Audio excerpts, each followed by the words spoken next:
Bom dia, irmãos, paz seja convosco. Vamos à nossa 49ª aula da nossa escola bíblica. Estamos aqui há 49 domingos, aí estudando esta palavra gloriosa. Espero que você esteja gostando, esteja aprendendo. Então curta, compartilhe, comente, né? Para que as pessoas possam estar aí entendendo e aprendendo também a palavra de Deus. Muitas coisas nós estamos revendo na nossa caminhada cristã, aprendendo que não é bem aquilo que nós falamos que a palavra de Deus diz, né? Então vamos aí continuar o nosso estudo. Então no Evangelho de João nós estamos estudando, capítulo 15 nós estamos vendo, nós falamos aula passada, Jesus falando sobre a sua morte, falando sobre fogo e juízo de Deus, falando da nossa permanência nele, né? Falando que devemos ser frutíferos, e Jesus continua falando sobre isso. Então, capítulo 15, versículos 8 e 9, a palavra de Deus diz: nisto é glorificado meu Pai, em que deis muitos frutos, e assim vos tornareis meus discípulos. Como o Pai me amou, também eu vos amei. Então permanecei no meu amor.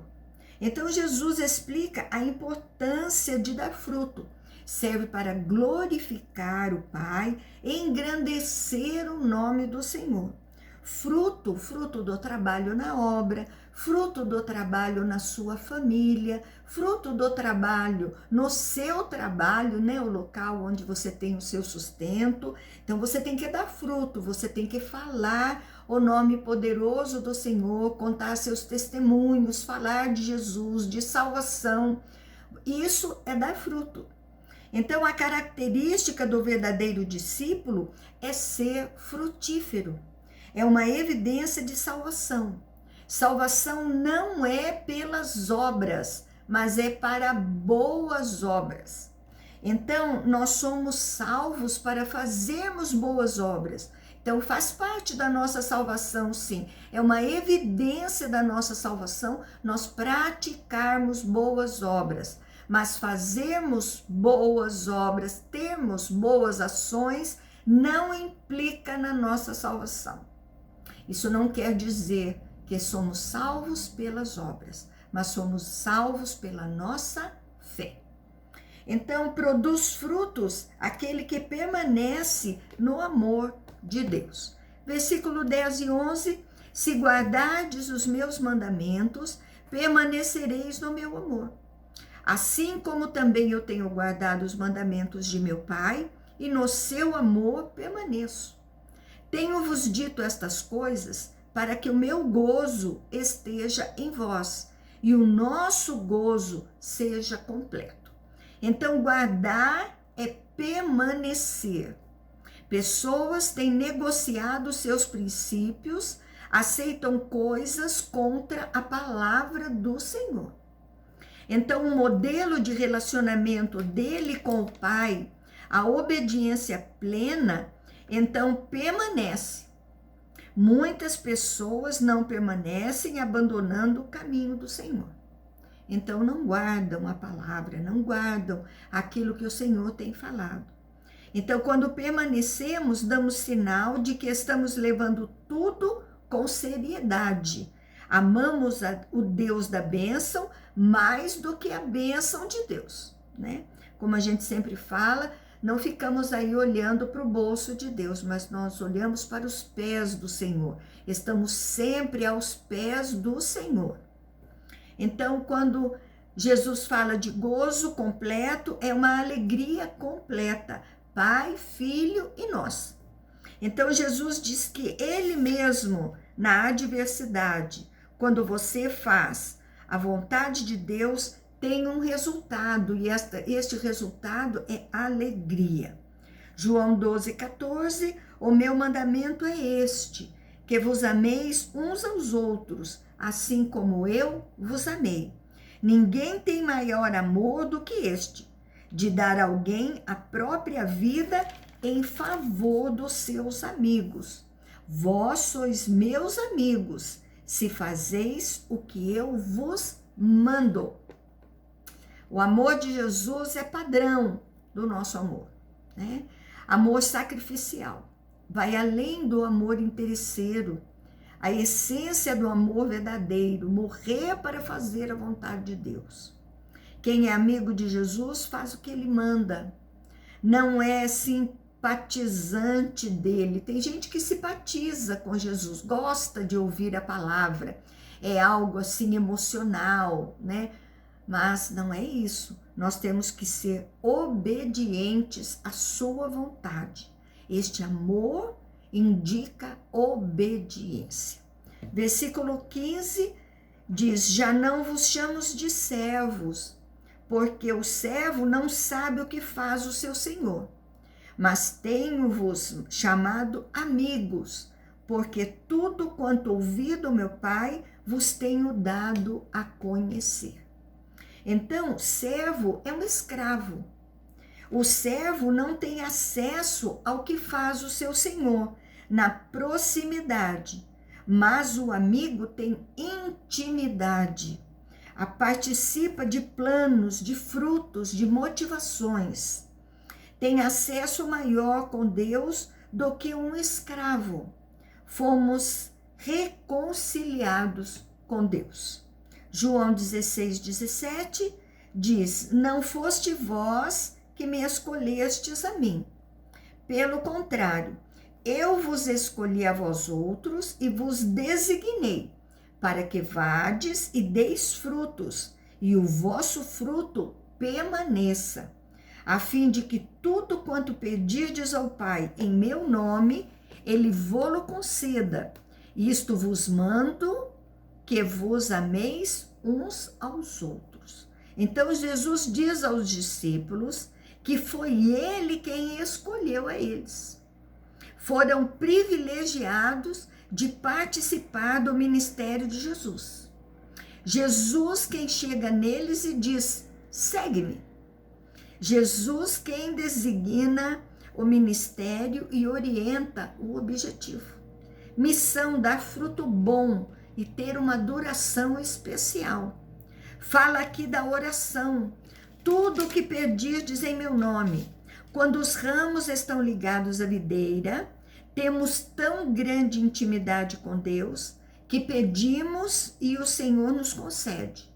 A maioria, a marca de um discípulo é a forma como ele trata o próximo, como ele ama o próximo. Agora nós vamos falar sobre o ódio do mundo. Aqui Jesus vai falar algo muito especial. Versículo 18 e 19.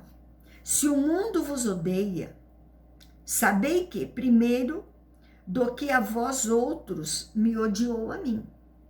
Se vós fosseis do mundo, o mundo amaria o que era seu. Como, todavia, não sois do mundo, pelo contrário, dele vos escolhi, por isso o mundo vos odeia. Jesus fala de amor, Jesus fala de frutos, e agora Jesus fala da reação do mundo para conosco. Então, o amor, agir como o Senhor nos ensinou, qual seria a reação do mundo? Jesus afirma que o mundo odeia os discípulos. O ódio do mundo por Jesus é o ódio que vai refletir na vida dos seus discípulos. Então, os que estão longe da presença de Deus retêm, nutrem, né, esse ódio por Deus. Nós somos peregrinos de passagem por este mundo. E Jesus nos tirou do mundo quando nos salvou. Então, isso faz com que o mundo odeie os servos do Senhor. Então, Jesus está preparando os seus discípulos para as perseguições. Então, o mundo continua a rejeitar os princípios de Deus, continua a rejeitar os mandamentos, tudo aquilo que o Senhor manda que nós façamos. Verso 20 e 21, lembrai-vos da palavra que vos disse, não é o servo maior que o seu senhor. Se me perseguirem a mim, também perseguirão a vós outros. Se guardarem a minha palavra, também guardarão a vossa. Tudo isso, porém, vos farão por causa do meu nome, porquanto não conhecem aquele que me enviou. Então, Jesus é padrão de comparação de como os discípulos devem agir, devem viver sobre o que vai acontecer com eles, perseguições do mundo. Então, nós temos aqui duas partes. Uma parte positiva, que é que se guardarem a minha palavra, guardarão a de vocês, então nós daremos frutos, a palavra vai ser semeada e muitos vão crer. E temos a parte negativa, muitos vão perseguir, tudo por causa do nome de Jesus. Os perseguidores não conhecem Jesus e não querem conhecer, não fazem questão nenhuma. Verso 22 a 25 diz: se eu não viera, nem lhes houvera falado, pecado não teria. Mas agora não tem desculpa do seu pecado. Quem me odeia, odeia também a meu Pai. Se eu não tivesse feito entre eles tais obras, quais nenhum outro fez, pecado não teriam. Mas agora, não somente têm eles visto, mas também têm odiado, tanto a mim quanto a meu Pai. Isto, porém, é para que se cumpra a palavra escrita na sua lei. Odiaram-me sem motivo. Salmos 35, 19 e Salmos 69, 4 fala do cumprimento à palavra. Jesus fala da sua presença e ensina, né? O pecado não teriam, se não tivesse vindo. Agora passam a ter culpa pelos erros, porque foi falado para nós e entendemos que nós temos os nossos pecados e nós temos que nos arrepender e não fazermos mais. Então, quem rejeita Jesus, rejeita também a Deus. Alguns, como nós vamos evidenciar esse pecado em nós, vamos nos arrepender e nos reconciliar com Deus. Aqueles que rejeitam, estão rejeitando a Deus também. Versículo 26 e 27, quando, porém, vier o Consolador, que eu vos enviarei da parte do Pai, o Espírito da verdade que dele procede, esse dará testemunho de mim, e vós testemunhareis, porque estás comigo desde o princípio. Então, o Consolador é o Espírito Santo, teremos harmonia com o Consolador, Jesus e o Pai, a Trindade está presente. Jesus fala do Espírito Santo, que Deus agiria na vida deles através do Espírito Santo. Então, a ação do Espírito Santo no nosso Consolador, no nosso coração, ajuda-nos a entender a vontade do Senhor. Então, quem vai clarear isso para nós é o Espírito Santo. Somos capacitados a testemunhar a verdade, justificar porque foram chamados por mim, escolhidos por mim. Então, o Espírito Santo lhes ajudará a resistir neste tempo de perseguição. Agora, vamos falar da missão do Consolador. João 16, verso 1 e 2, tenho-vos dito estas coisas, para que não vos escandalizeis. Ele vos expulsarão das sinagogas, mas vem a hora em que todo que vos matar, julgará isso tributar culto a Deus. Olha só, Jesus explica sobre o Consolador, que quando Jesus fala de perseguição, ele quer que os discípulos se preparem. Não podem ser surpreendidos, porque Jesus já falou várias vezes. Estarão sendo cuidados por Deus. Então eles, os judeus, o próprio povo de Deus, aqueles lá do Antigo Testamento. Muitas dessas coisas os discípulos não entenderam nesse momento, mas o Espírito Santo iria esclarecer a eles. Jesus fala aqui de um futuro próximo, mas um futuro. Vai chegar um ponto que as pessoas odiariam tanto o nome de Jesus, que a mente delas estariam tão malignas que quando mandasse executar um cristão, essa pessoa achava em seu coração que estava aguardando a Deus, sacrificando alguém, e Deus se alegrando com isso. Então Paulo, antes da sua conversão, pediu cartas para caçar os cristãos, matar, julgando que estaria agradando a Deus, né? Para aí ele estava, na verdade, barrando o evangelho. Então, no versículo 3 e 4, diz: isto farão porque não conhecem o Pai, nem a mim. Ora, essas coisas vos tenho dito, para que quando a hora chegar, vós recordeis de que eu vô-las disse. Não vô-las disse desde o princípio, porque eu estava convosco. Então, o motivo do mundo agir como age é porque não estão em Deus. Não são como o ramo da videira, ligado à videira. Esses ramos secos e mortos não produzem os frutos que Jesus deseja. Versículos 5 e 6, mas agora, para junto daquele que me enviou, vou para junto daquele que me enviou, e nenhum de vós me pergunta, para onde vais? Pelo contrário, porque vos tenho dito estas coisas, e a tristeza encheu o vosso coração.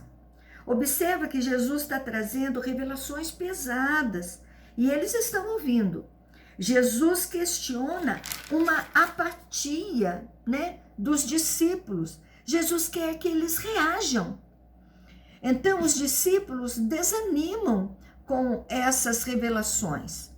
E é algo natural até. Quando vai ser, quando vai acontecer, vai ser doloroso, tudo isso passa pela cabeça dos discípulos. Mas Jesus quer levar a fé até eles, quer que eles reajam com fé. Então, no verso 7 e 8, mas eu vos digo a verdade, convém-vos que eu vá, porque se eu não for, o Consolador não virá para vós outros. Se, porém, eu for, eu vou-lo enviarei. Quando ele vier, acontecerá, convencerá o mundo do pecado, da justiça e do juízo. Então, esse Consolador, os discípulos ainda não estavam entendendo. E Jesus estava explicando. Para ele vir, Jesus precisa morrer na cruz, ressuscitar e mandar para eles, né? Para todos vós. O mundo são as pessoas perseguidoras.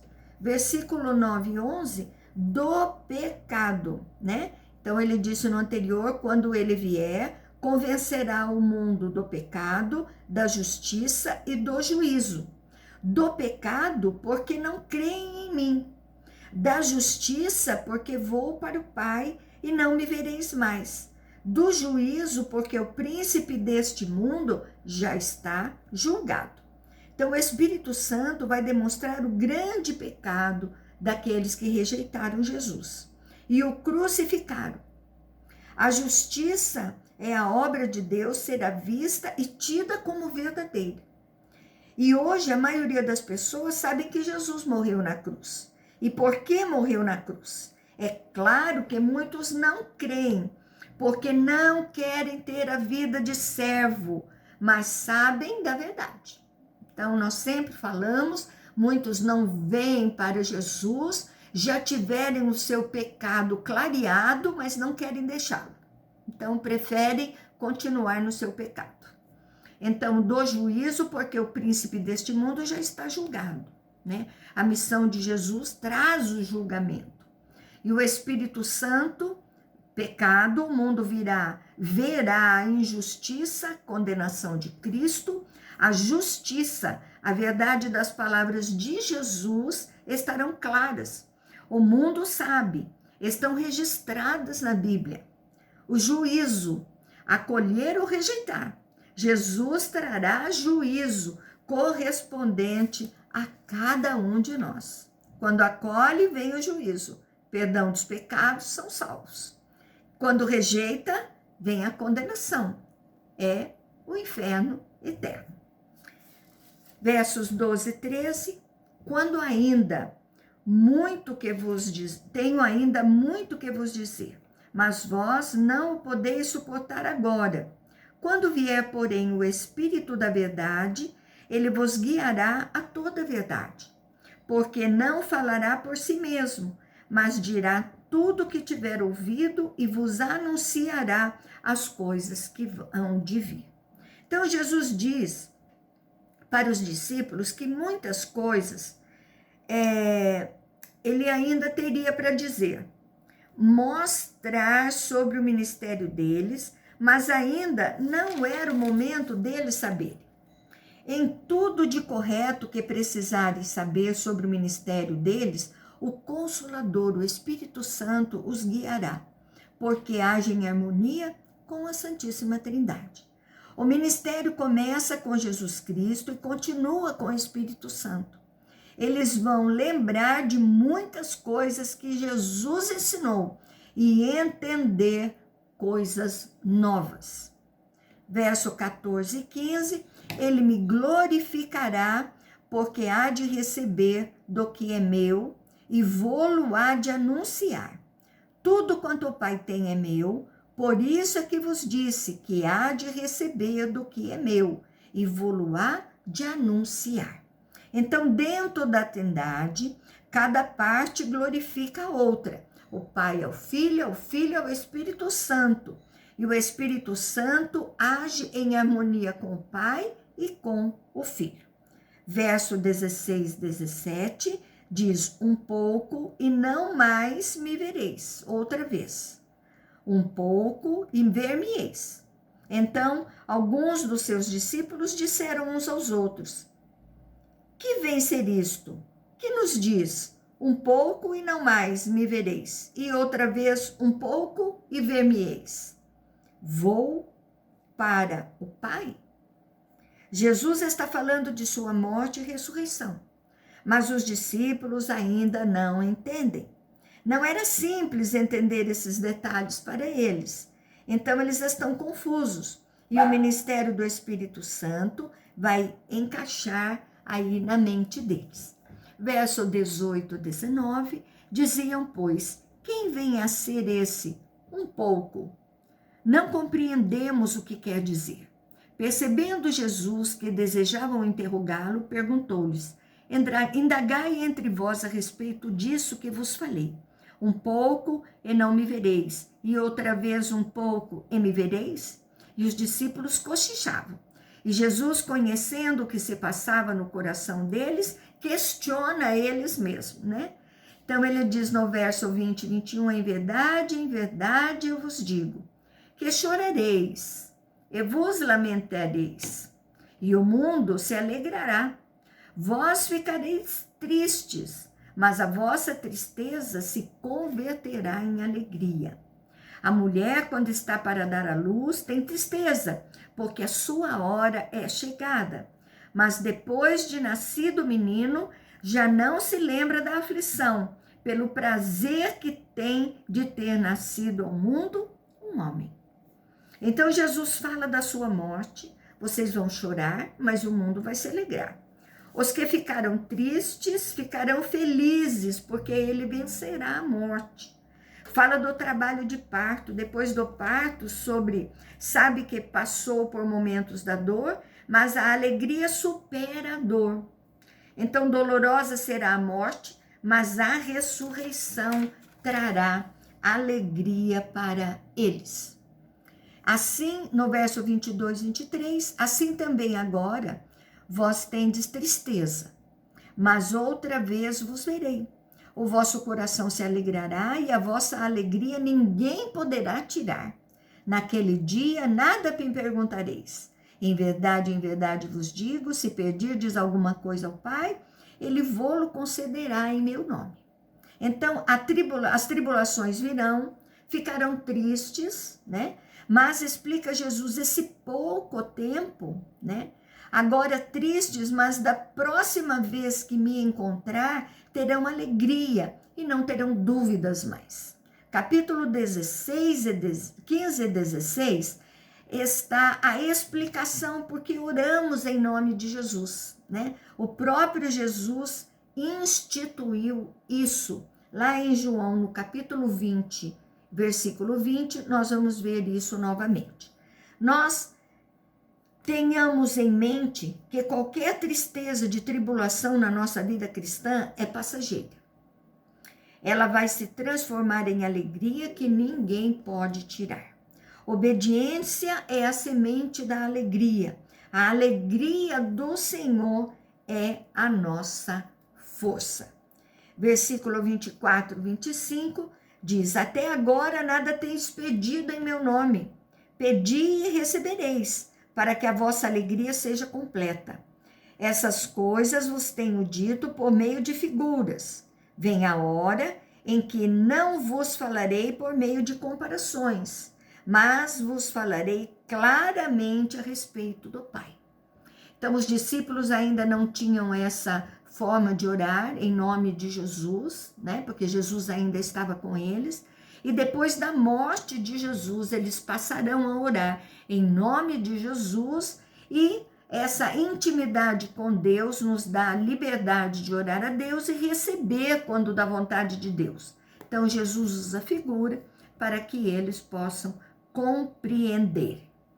Verso 26, 27 diz: naquele dia pedirei em meu nome, e eu não vos digo que rogarei ao Pai por vós, porque o próprio Pai vos ama, visto que me tendes amado, e tendes crido que eu vim da parte de Deus. Então, quando Jesus for embora, o Espírito Santo estiver com eles, vão orar em nome de Jesus. Estarão em harmonia na presença de Deus, a Trindade e os discípulos. Amém? Nós vamos parar por aqui, e a semana que vem estaremos falando mais um pouco na nossa 50ª aula da Escola Bíblica. Amém? Tenha um excelente domingo na presença de Jesus, com a sua família. Continua guardadinho, e um beijo grande no seu coração.